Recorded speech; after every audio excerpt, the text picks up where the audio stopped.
back in 2007, 2008. Just like with the the show Perverted Justice or Catch a Predator. Yes. Yeah, well, there's a lot of us doing stuff like that back then. Some associated with Psychopathy Dramatica, where and people still do it. They pretend to be, young girls and all that. And as a proof of concept, as a test, back in 2007, I did this and then tricked the perp, the pedophile, into calling my number, which turned out to be the number of the local Brooklyn, New York police station. And then I told them, look, you've just called that number. They've got that on file. I can send this to them right now, unless you do what I tell you to do. And what I told them to do was say, I like mudkips, which was a meme, 4chan meme. So now, had I been more at that point more interested in wait. What made you want to do that? Again, this was a test, proof of concept. A proof of concept. Yes. Okay. So you basically you baited a pedophile into meeting up with you. He thought you were an underage girl, right? Right. And you met up with him face to face, and you fit and you. No, I didn't make it face to face. No, what I did was I told him, okay, yeah, you want to call me? And the number. That police station knows it got that call from that number at that time, and the conversation is logged showing that time. So I now have this guy's life in my hands because I could send that to the police station and he's going down. So alternatively, if I were, say, someone who wanted to build up a slave army of pedophiles in order to achieve certain ends, I could say, now here's what you have to do. You have to do the same thing I just did to you to 3 other people. Wow. And then tell each one of them to do that 3 people. And then down the line, when I'm ready for you to do your actual work, I'll provide instructions and you'll relay them. And then, for instance, if they think I'm bluffing, I wouldn't go into. There are ways to secure that. So anyway, so this is actually in my book. I write about this whole concept as I managed to illustrate that there is more under heaven and earth than is dreamt of in your philosophy. Wow. There are people out there, Rockefellers or Pentagon or private companies, Peter Thiel, Elon Musk, other activists I've known, who think differently than the average person, and who have different motivations and different agendas. Some of us, like me, wants to expose powerful people and counter them and bring them down. The other side, they want to do something else. They want to rule the world under a global kleptocracy of technocrats, led by Peter Thiel and Elon Musk. What's your take on Elon Musk? What do you think his motivations are? What do you think his primary motivations are? Well, he's kind of like the others, kind of like the other PayPal Mafia, as they call themselves in private. He's a goofy ass, technical guy with autism of some sort. And with all due respect to autistic people, there are forms of it, especially among a tech crowd, hackers I've dealt with, for instance, that make it very difficult for them to understand. That give them some certain blind spots, just like I have certain blind spots because of whatever my mental condition is. I have no idea what the fuck's wrong with me, but it's on autism. But anyway, Elon Musk falls into a certain pattern. As his motivations, he wants, to some extent, he wants what a lot of people want. He wants to be recognized. He wants to be admired. He wants to have a degree of control.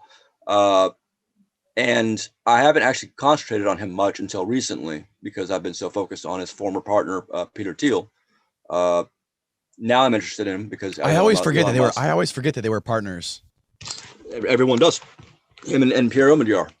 Pierre Omidyar started The Intercept, which I wrote for from prison. It's where I won my National Magazine Awards for. Not realizing at that time that Omidyar was someone who a couple years before starting The Intercept had been involved in the intelligence community and had expressed publicly his belief that whistleblowers are traitors. He managed to nonetheless start The Intercept with $500 million. He managed to get Glenn Greenwald involved. Glenn Greenwald brought in Weave, my old enemy from back in the day, the neo-Nazi who went on to run Daily Stormer. And then Weave went to work not just for Omidyar but also for Peter Thiel at his company Clearview AI, which does massive facial surveillance. And Weave's lawyer, Tor Eklund, who unfortunately I'm responsible for bringing in because I brought in his friend Jay Lederman, another lawyer to help protect PayPal 14, Tor Eklund became chief counsel for Peter Thiel's Clearview AI, the surveillance company. And Tor Eklund, that's another person who will eventually go down for that. Anyway, Elon Musk, because he's lost $70 billion in capital over the last couple of months via Tesla cars, and because his attempt to buy Twitter created more scrutiny into his background, so forth, his associations. He's now going to be more attached to Peter Thiel and is expressing more of Peter Thiel's views. He's going to need Peter Thiel more. And so, sorry to interrupt. Do you think that has anything to do with like the amazing amount of just fiery fury he's getting from the like hardcore left wing on Twitter, or in general, for that matter? No, even before he got whatever the fury. I mean, everyone gets fucking fucked up with Twitter. If you're a major prominent billionaire, you're gonna get fiery fury. I mean, he didn't go to prison. He didn't have his mom fucking like added to the Zetas. Like, I don't know what the fuck, No, right. He was involved with Peter Thiel years ago, just like Pierre Omidyar was. But don't you think that what I'm getting at is like, isn't that kind of just like, isn't that natural human instinct when you start to get, just because he's trying to go by Twitter and because he is advocating to make it more of a free speech centered platform, and now for some reason free speech is a right-wing thing. I always thought it was a left-wing thing, but now because he wants to make it, cut down on censorship and cut down on fake accounts and bots, for some reason he's getting attacked by the left and he's being worshipped by the right. So do you think that's unfortunately that's the world we live in, where like everything is something else. Like, it's like, so Twitter as it stands in the last 5-6 years has been, one of my biggest enemies, one of the things I've been most concerned about. So I mean, in theory, I'm happy to see some billionaire come in there and take it over and fucking and get rid of like for instance, Twitter had Saudi Arabian intelligence agents fucking working there and using it to go after dissidents. But here's the ththing, Twitter, I have the world record for bans on Twitter, permanent bans. Really? Yeah, and there's some articles in the Daily Dot about that. Just look at Barrett Brown Twitter, you'll find some articles. And every single one of my bans, which started in 2017, not everyone, 3 or 4 of them involved stuff I put out on Palantir and other people close to Peter Thiel. Every single one of those bans, and they were reversed. All of them except the last one were reversed because other press spoke up, other activists spoke up, and Twitter ended up each time saying, "Oh, it was a mistake," blah blah, Sure. horses. So Elon Musk and Peter Thiel and Pierre Omidyar, again, who I actually worked for from prison, writing these columns, around the time that The Intercept and its reporters turned in Reality Winner. All three, none of those people are really interested in free speech. I've seen this because they've gone after. So Elon Musk, when he goes in, he's not going to establish a free speech zone. What he's going to do is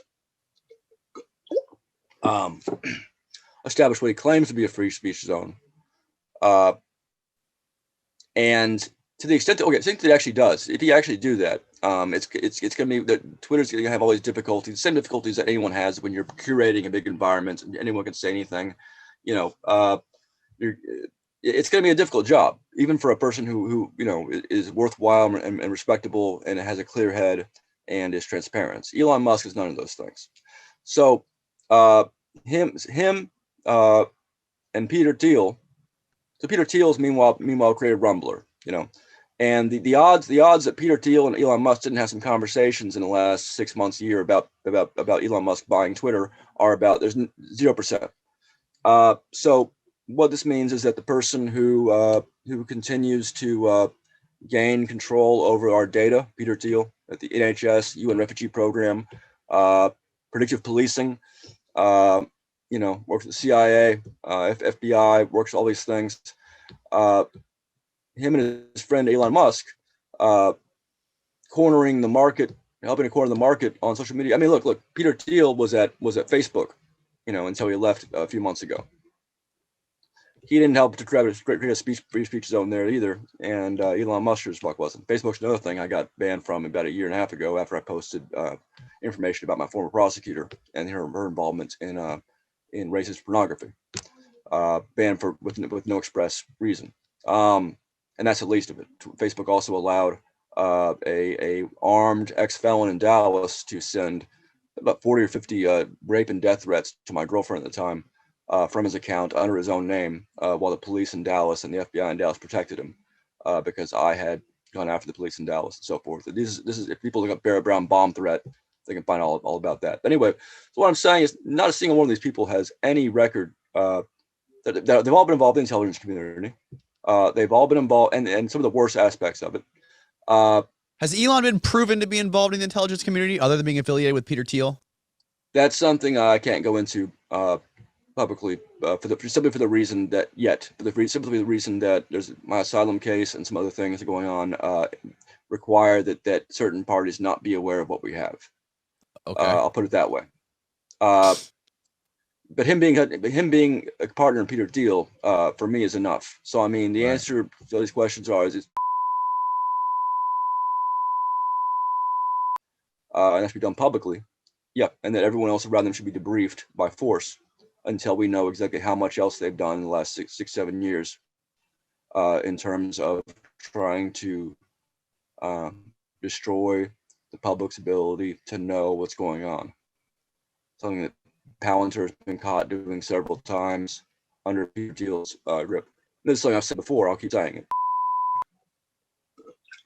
And it's not a Republican or Democrat issue. You think they need to like literally? That seems a little extreme.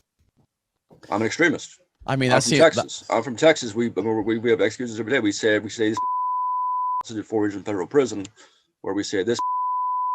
Yeah, but isn't Elon also doing a lot of good things for the world? I mean, as far as like creating sustainable cars and getting people, creating an interplanetary, making us interplanetary, going to Mars, doing all this stuff. Those things will happen with or without Elon Musk being around to do them. I mean, with space program, Elon Musk, and it's great that he's making rocket ships and so forth. But if at the same time he's colluding with and supporting and giving aid and comfort to his close partners, who meanwhile we've caught over and over again, ensuring that this new wonderful space-based civilization of ours is under their control and involves a heavy use of disinformation methodologies of the sort we've caught them engaged in, then no, those rocket ships should be shut the fuck down. We can have someone else step in and take over Tesla Motor. I mean, other people can make electric cars. Again, I just don't think that, number one, I don't think Elon Musk is capable of being the person he aspires to be. I mean, and the stockholders seem to agree because he's lost $70 billion in capital at Tesla Motors in the last few months. I think he's very much like other people I've dealt with, much more in person. He is someone who thinks that because they're particularly good at some technical thing or business or whatever, that they are also thus natural philosopher kings. I've seen that over and over again. I keep saying it. So, I mean, he could be doing all kinds of great car, doing great things for humanity. He could create the Volkswagen, the people's car, like Hitler did, or like Stalin. He could help make sure the Russian kulaks know how to read, while also killing them. He could be like Winston Churchill and help win World War II, while also insisting that Britain keeps its imperial empire. He could be like Jared of Subway, who encouraged people to eat well and lose weight, and was also Vegas. He can do all kinds of things. Again, it doesn't change the fact that he's a target for reasons that, unlike with Peter Thiel and Omidyar, I mean, again, aside from what I've told you in terms of his association with them, and in terms of what that I can't go into, but he is a part of that network, the PayPal Mafia. Again, the PayPal Mafia isn't a term that I made up. It's a term I first heard in a conversation that we've had with one of my fellow people being prosecuted when Weave was deployed by Pierre Omidyar and Peter Thiel to intimidate them into refraining from criticizing Pierre Omidyar after Weave got hired by Omidyar and then by Peter Thiel. Elon Musk knows all of this stuff. He knows all about it. I mean, his former wife Grimes was dating up until recently my colleague Chelsea Manning. He knows who I am. He knows what I put out. He knows the book's coming out. Peter Thiel, you know, is very conversant with this as well. And Peter Thiel's other little guy funds and Joe Rogan. They know who I am. They've used their powers to help suppress some of our information. And some of their other employees, including Weave, helped to drive my legal defense guy, Kevin Gallagher, to death last year. And they know that happened too. So sorry. saying, say that. What was that? What happened again? Say that last part again. So a number of people. So Weave, who's been a Peter Thiel employee for years and years, and a few other people that are working with Weave. Yeah, Weave, the neon Andrew Arnheimer. Okay. Ran Daily Stormer for a while, and works for Clearview AI, and who was involved in helping to persecute me right before my arrest, 2012. He and some of his associates who are working with the U.S. With U.S. intelligence community and Peter Thiel in the Russia-Ukraine war thing, and who are also it's complicated. If you look up Aubrey Cottle, he's a known FBI CSIS person who has been presented by some of these same journalists that we found work with the FBI, but presented publicly in articles as the founder of Anonymous, even though he's not, and even the sources they've used have privately admitted no, he's not. He was a troll, and he works for the FBI and CSIS, and he's almost certainly a pedophile. So these people were involved in shortly before I was arrested on May 17th. A few days before that, they were involved in screwing with Kevin Gallagher, the guy who almost single-handedly created my legal defense and my public defense out of nothing, and was a part of Project PM, and who has spent much of his last 10 years being pursued by the DOJ and FBI, suing the DOJ back for investigating everyone who donated to my legal defense fund. These people, who are all associated with and protecting Peter Thiel and CSIS and CIA and FBI, they were among the last few people to have spoken to Kevin Gallagher publicly in May before he disappeared. He disappeared the day I was arrested in the UK. They were bound to be publicly taunting him. But some of those people were also found to have been privately approaching people around me, people that work with me in different ways in that same time. And then Kevin Gallagher, disappeared for a few weeks. When I got out, I noticed again he was absent. He had left all the groups. We couldn't find him. We couldn't. His family didn't know where he was. So we back on June 10th, June 11th, I think. I sent someone in San Francisco to a colleague of mine to go to his house, where she found him dead. And we'll never know exactly what role, we'll never know what happened, especially because some of those involved aren't cooperating yet. But what I'm saying is that no, Elon, and I'm being charitable by saying you shouldn't just be. The reason I say that is not for revenge. It's because at some point our civilization has to take back control of its public dialogue and its ability to not be surveilled, not be under mass surveillance, not be subjected to state and police controlled mass disinformation protocols. And if that's to happen, then we have to send a clear message to the same people who have tried to make an example out of me, and who did make an example out of Aaron Swartz and Michael Hastings, who blew up in 2013, and Kevin Gallagher, who's now dead, and a bunch of other people who aren't well known, but who've also not done very well as a function of being involved near me, like my mother, for instance. We have to make examples out of these people. That's Peter Thiel, Pierre Omidyar, everyone found to be involved.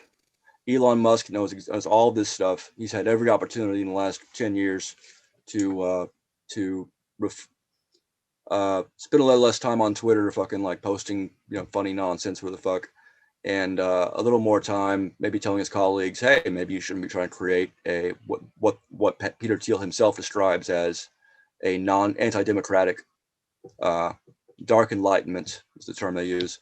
Kleptocracy. Dark Uh, enlightenment. is a term that Peter Thiel uses. That's something people should look up. It's not very well known. That's how Peter Thiel likes it. But he wrote an essay on it, uh, and it's the philosophy that's followed by a number of these people that I've dealt with over the years and have come up against. It's and it's not the kind of thing that my grandfathers fought to achieve in World War II. It's not the kind of thing that my half brother fought to achieve in the first Iraq War. Not the kind of thing my uncle fought to achieve in Vietnam, and it's certainly not the kind of fucking thing that that the U.S. or any other nation that wants to be democratic can tolerate. It should be dealt with just like we dealt with Nazism. Uh, Again, we have a bunch of German-born people like Peter Thiel running around uh, denouncing democracy, which is fine. I mean, democracy has its flaws and all that, but the alternative is not. Should not be, and it will not be a oligarchy run by a bunch of autistic fucking nut jobs who consider themselves to be above and beyond the rest of us, but who nonetheless, me and my colleagues keep catching it, keep beating nonetheless Don't without you any think? resources. Don't you think Elon Musk would do a way better job running the country than some of these other idiots that are running the country currently? I mean, it seems like they all have the same personal motivations. They're all in it for money, for their own careers, not for the right reasons. They're not in it for the people. I mean, Elon Musk, sure, you could say he's a piece of shit and he's got it's all for his own personal gain, but wouldn't you say he's the lesser of the two evils? Oh, I think there's many more than two evils. I'm not sure if you mean, but the types Like that become typical presidents. politicians, that are running the country Oh yeah, today. sure. Yeah, I mean, a lot of people said the same thing about Trump. They said that he was going to be an outsider, he was going to change things and all that, and Mm, right. and I guess in some respects he did, but I do not feel that Trump. I mean, number one, Trump was someone who was lied constantly. Oh, I'm pro Julian Assange and whistleblowers, WikiLeaks. Right. Assange fell for that shit. I didn't. And Assange is now in a Belmarsh fucking prison, having lost a lot of his support from those of us who insist on honesty, because Assange tried to make a deal with the Trump kids and was caught doing so. Tried to make a deal with Roger Stone, was caught doing so. Before that, he tried to make a deal with the Obama DOJ and was caught doing so. So Assange, he's one of these type of people talking about people who just, they think that they're better navigators of the geopolitical and espionage sector than they are. They surround themselves with yes men and all that, and they end up fucked up in the end, like Assange is right now. Uh, and betray their own principles in the process. As to Elon Musk, would he make a better president than Biden? I mean, Biden's senile, so I certainly fucking hope so. Right. Having said that, I mean, yeah, I really don't know. Actually, I don't know. Where do you think Assange fucked up? What is your issue? What do you think that he overlooked in his whole situation, or how he ended up? What would you have done differently if you were in his shoes? Well, my issues with Assange are the same issues that a lot of people who were with him from the beginning or very close to him towards the end. The same reasons they left, and in some cases are in hiding and won't talk about him, like Sarah Harrison, his former girlfriend and second in command, who yeah, who Brigitte Jan's daughter, who was even in that the movie they made about him and all that, former Icelandic pirate party member of parliament. She left early on. There's others like myself and Naomi Colvin who are still involved in his defense, working with his lawyers against the DOJ. But all of us, I think, pretty much agree on what he did wrong. He lied to the public. He lied to his own supporters. He sacrificed people like myself and Jeremy Hammond, which I would have been fine if he had achieved something by it, but he didn't. He started with the mission of transparency, and that's what we're doing, transparency. He ended up having his own girlfriend go out and lie on his behalf. Sarah Harrison. She didn't know she was lying, claiming that he had no dog in the race in the U.S. presidential election, and was definitely not supporting either side. It was not involved with either side, not working for either side, which turned out to be absolutely false. And I know a lot of people who, like myself, have been Assange supporters. Again, remember, I'm someone who was an Assange supporter to an extent that I was happy to go to prison on his behalf and kept writing in his defense in prison. till I got out and started finding out some things, and found out that he was one of his tricks of the trade is to say, oh, he Assange wants to talk to you about this, and then he doesn't. Then he doesn't show up, and then he sends Kim.com to come fucking talk to me. Sends What? people like, try to have Kim.com like play me, and it didn't work because Kim.com is another one of the same guys. He thinks he's uh, he thinks he can pull one over on people. He thinks he can pull one over on me. What was he trying to do to pull one over on you by hooking Well, up by he setting you up admitted with Kim.com? he first he admitted that that Assange, of course, was working on Trump's behalf. On Trump's behalf. Which I didn't need him to tell me that. We already had documents knowing that, some of which are public, some of which are not, some of which WikiLeaks or Assange himself has presented little portions of, out of pretend that's all it is, with Roger Stone conversations, and then left out the other large portions that make it clear. It just, again, he fucked up. He decided to play geopolitics. He decided to play CIA. He decided to lie to the public instead of doing what our mission was, which was to make the public give them access to the truth. And that's why he lost a lot of support, and it's why the DOJ's job became a lot easier. It's why the people who like myself, who essentially were happy to go do 100 years, over this stuff. I mean, Stratford, HB Gary, all the stuff I was investigated for and listed on my search warrant. These are all things that went to WikiLeaks. So is this in regards to? Pardon my ignorance, but is this in regards to the NGO set up that Hillary Clinton was a part of that was tied to the Ukraine, where the DNC was working with the Ukraine to undermine Trump? No, this doesn't really come into that situation. That's something I'm familiar with, and some of the people I work with have been investigating for years. People who know more about the Ukraine and the 2016 election than I do, because of course I was in prison for it. But right. No, this is the mostly unrelated issues, or on the other side of those same issues, I guess. I mean, the same kind of chicanery the Clintons were involved in, with elements of Ukraine and other elements. The Trump people were involved in with Assange, Okay. And so that's a sad thing, because we didn't set out, wanting Assange to be the equivalent of some corrupt DNC fucking actor, or the Chinese giving money to the Clintons, illegally, or whatever, or the Steele dossier people, Fusion GPS. That's not what we envisioned. We envisioned something that would stand above that would be principled, that we could defend honestly and easily, and be proud of. And that's not what happened. And it's because Assange, he got some bad advice. He had a lot of good advice, but he didn't take it. And those who gave him the good advice were gradually alienated. And again, he overestimated his ability to. He started out as someone leaking information about powerful people, and ended up being someone who helped to conceal and conspire with powerful people in a way that got leaked. Right.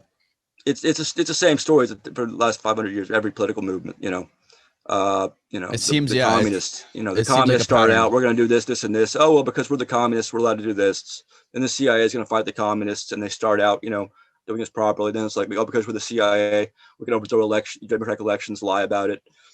When we actually screw up and actually help communism, we're going to cover it up. It's the same story. Democratic Party, Republican Party, WikiLeaks, much else. It's the same human tendency, in which we have blind spots, blinders, and we're able to excuse our own and justify our own misconduct because the enemy is or is supposedly worse. And we get to a point where the misconduct you engage in, that gets found out, and then suddenly, even on a pragmatic level, it was no longer helpful, was it? Like the little breaking the rules here and there, when that is discovered, now you look bad, and you deserve to, and you've lost your moral stature, you've lost your credibility. That's all it takes. And again, it happens constant. It's a cycle that happens throughout movements. Things start out being effective. They go corrupt. There's certain kinds of people who are climbers who will join groups, and they're careerists, timekeepers, bureaucrats, whatever. And there's certain kind of people, who cannot hold power wisely. They can't hold on to it, and they can't keep their own bad instincts in check, and they don't. That's something that I do intentionally. They don't surround themselves with people who are willing to say, "Hey, you're fucking wrong on this. Fuck you," which is what I do to ensure, and that's why I've never lost a strong supporter in my life. In fact, I've gained a lot of Assanges, including some of the people who resigned from some of his groups to join me a few years ago. It's because, regardless of what my faults are, unlike Assange or Andy No or whatever else, I'm not going to hide and fail to explain anything at all. I will explain openly and candidly and fully, like any action I engage in, because my policy is not to engage in actions that I'm not willing to explain. What do you know about when I had Karyaku on here a couple weeks ago? He kind of like shocked me at the end of our talk, where he told me that he does a daily radio show on the Russian Sputnik radio. And he said that they don't censor him at all, not one bit. And he said he's often critical of Putin and that whole regime, and he never has to deal with any kind of censorship. Nothing close to what he deals with in America with, he said he's been banned on Apple podcasts, on Spotify, and lots of other media platforms. What is your take on all of that, and what is your take on like Russian propaganda versus what's going on within the media within the U.S.? Right. So Russia Today and Sputnik are very different creatures, and I've dealt with Sputnik. I was interviewed by Sputnik a couple times, and I stopped going on Sputnik. I think after the first interview I did in 2017, because they misrepresented what I said, like they, this bizarre way. Like I had said, there's basically it's like this person did nothing. I said something about this, whatever person did nothing wrong in that regard. Their real problem was worse if they did this, and they changed it to this person did nothing wrong, like in the headline and all that shit. And I'm not going to fucking go in for that shit. Sputnik is also, quite well known as it is a very blatant Russian signals intelligence operation. It's been that way for years. There are a couple of at least one of my colleagues who used to work with Sputnik early on, before determining more about it. Having said that, as of Russia Today, Sputnik, oftentimes, in a weird way, these outlets are going to be more willing to take on and provide a real free forum to U.S. dissidents, because even if they're criticizing Putin here, it's still a slap in the face to the U.S. It's still showing that, look, these guys couldn't even get a gig on CNN. They couldn't get, they're not going to get a column job at fucking The Atlantic. There's some outlets in the U.S. that, where they could and can, but and that's one of the reasons I went on Russia Today, like about 20, 30 times between 2010 and a few months ago, my last appearance there, which ended up being not an actual interview. It was not a media interview, but in fact turned out to be a free briefing to the Russian intelligence services about certain known CIA assets. This was done 3 days before the Ukraine invasion. They never broadcasted or mentioned it, and the interview was with the Russian national, and I recorded it on my end, and we'll make that public at some point. The transcript's already public. Anyway, so I won't deal with them again, because I don't like to be put in that position.